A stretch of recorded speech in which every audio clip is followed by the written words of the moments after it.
নমস্কার। আজ আমি বানাচ্ছি একটা অথেন্টিক ফুড, যেটা চাল কুমড়ো শুক্তো। তাহলে দেখে নিন তাতে কী কী লাগছে। নিয়েছি 500 গ্রামের একটা কচি চাল কুমড়ো, আমি ঝিরিঝিরি করে কেটে নিয়েছি। একটা তেজপাতা, 5-6টা বড়ি নিয়েছি, সামান্য একটু ভাজা মশলা, এতে আছে ধনে জিরে আর এলাচ গুঁড়ো, আদা নিয়েছি, আদা বাটা, রাঁধুনি ফোড়ন,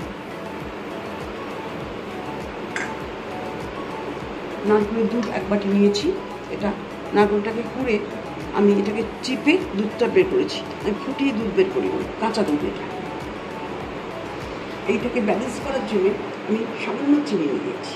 সেটা আপনারা আপনাদের ইচ্ছা অনুযায়ী চিনিটা দিতে পারেন, না দিতে পারেন। যিনি খাবেন তিনি দেবেন, কিন্তু চিনিটা দিলে এটা ব্যালেন্স হয়। নুন নিয়েছি, পিঙ্ক সল্ট নিয়েছি, আমি টেস্ট মতন দেবো। এটা সর্ষের তেল দিচ্ছি, যেহেতু অথেন্টিক ফুড, আমাদের ঠাকুমারা সর্ষের তেল দিয়েই করতেন, তাই আমি সর্ষের তেল দিয়েই করছি। আর সামান্য ঘি আমি নামানোর সময় দেবো। তাহলে দেখুন আমি কেমনভাবে করছি। আমি কড়া বসিয়েছি, কড়াটা গরম হয়ে গেছে, ওতে আমি সর্ষের তেলটা দিয়ে দিচ্ছি। আমি খুব বেশি দেবো না, আমি 3 চামচি দিলাম।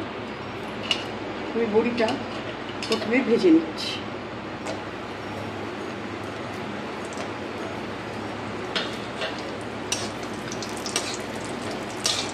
এটা বাজারের কেনা বড়ি, বিউলির ডালের বড়ি বলি এনে নিয়ে এসেছি।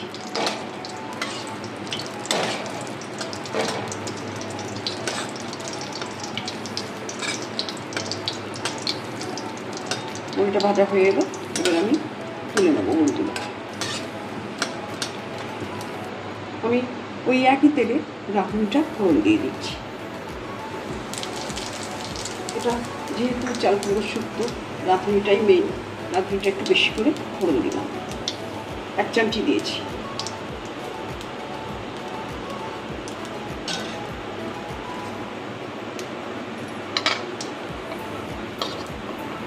আমি চাল কুমড়োগুলো দিয়ে দিচ্ছি।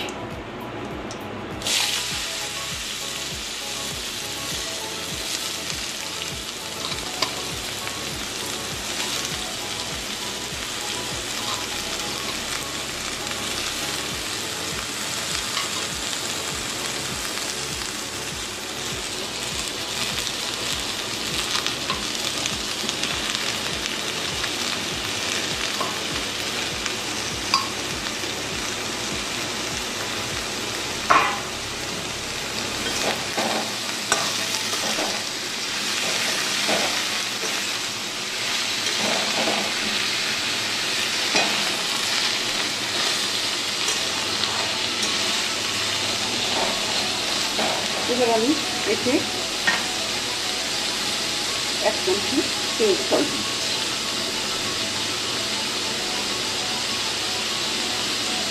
আপনারা আপনাদের টেস্ট মতন নুনটা দেবেন।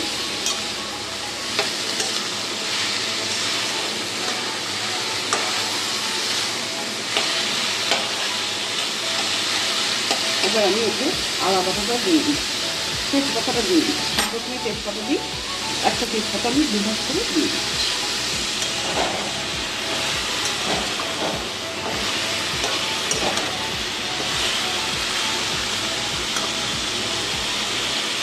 এর মধ্যে আমি 1/2 চামচি আদা বাটা দিচ্ছি।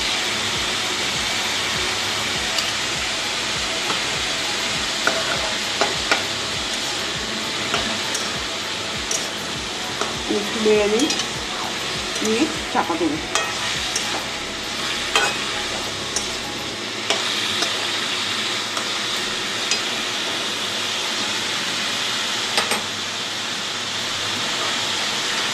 একটু অল্প সময়ের জন্য ধীরে চাপা দিচ্ছি। আদাটা আবার বসানো হয়ে গেছে। এবার আমি এতে নারকেলের দুধটা দিয়ে দেবো। এই ওয়েদারে আমরা যখন প্রচণ্ড ঘামছি, তখন এইগুলো খেলে খুবই পেট ঠান্ডা করে। সুগার পেশেন্টদের জন্য খুবই উপকারী, তবে সুগার পেশেন্টদের জন্য চিনিটা বাদ দিয়ে দেবেন। এবার আমি নারকেলের দুধটা ওকে দিয়ে দিচ্ছি।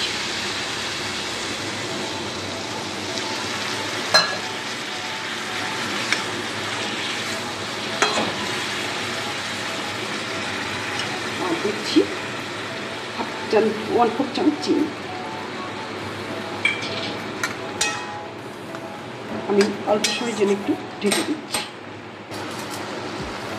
হয়ে গেছে আমার শুক্তোটা। আমি এতে এবার ভাজা মশলা দিয়ে বড়িটা দিয়ে দেবো। ওপর থেকে একটু ভাজা মশলা দিলাম আর বড়িটা দিয়ে দিচ্ছি।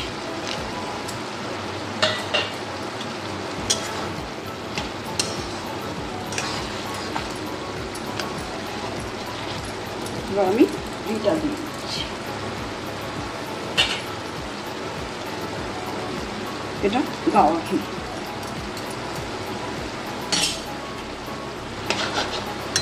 রান্নাটা আমার হয়ে গেছে, এবার আমি সার্ভ করে দেবো।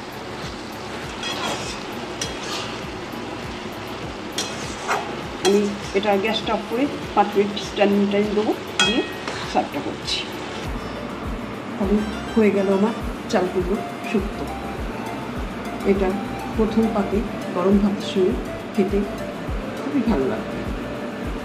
এইভাবে আপনারা করে খাবেন, খেয়ে যদি ভালো লেগে থাকে আমাকে অবশ্যই জানাবেন।